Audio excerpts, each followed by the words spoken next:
Successes. I mean, you've now been in office for, say, roughly 7 months, and obviously we're talking about Medicaid. We're talking about Medicaid with electronic records. We're talking, and you just passed a number of pieces of legislation. Why don't you tell us about some of your of what you consider to be your successes so far, and the administration's successes? Yeah, that's a great question. I'll tell you, by way of anecdote, my first week here, we had a shameful event. A police officer in New Orleans was murdered brutally with her own weapon.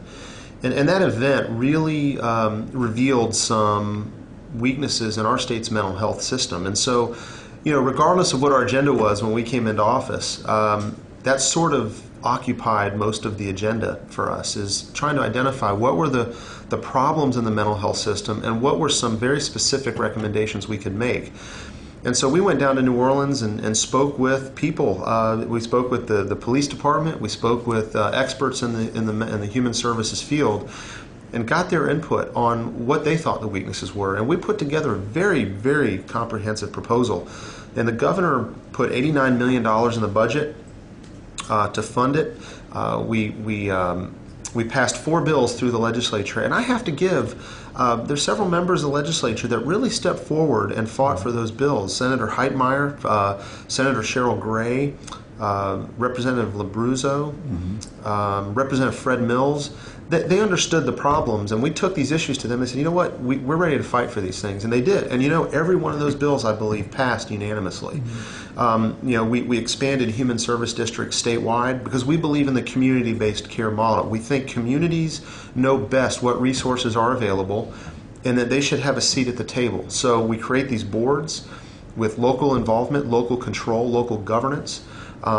We're going to create regional crisis receiving centers. I mean, nothing is less dignified than for someone to be in a mental health crisis and to go to an emergency department only to find out that they're not equipped to handle their behavioral needs, and they get released a few days later and they haven't been served. And what happens? They end up having a repeat event. Sometimes people get hurt.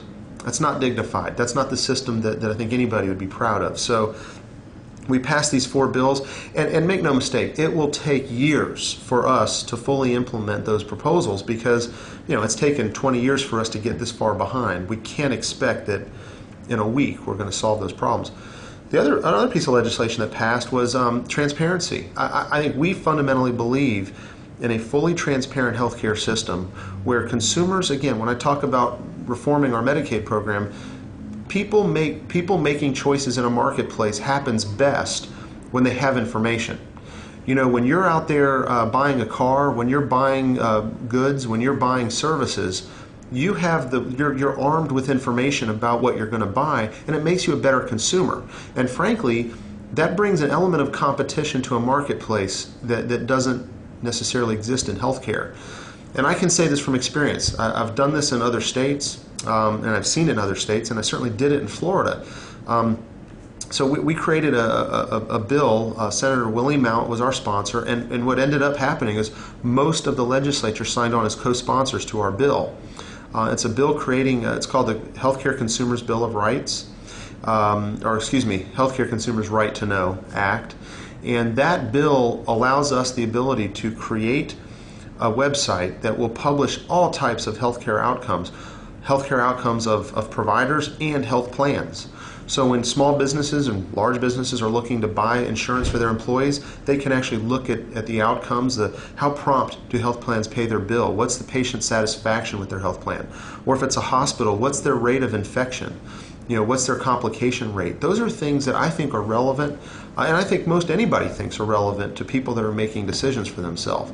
So I think those are 2 very big pieces of legislation that passed, and I think we're in the process of appointing. I have to appoint a panel that's going to advise us on the implementation of that website, and we're in the process of doing that.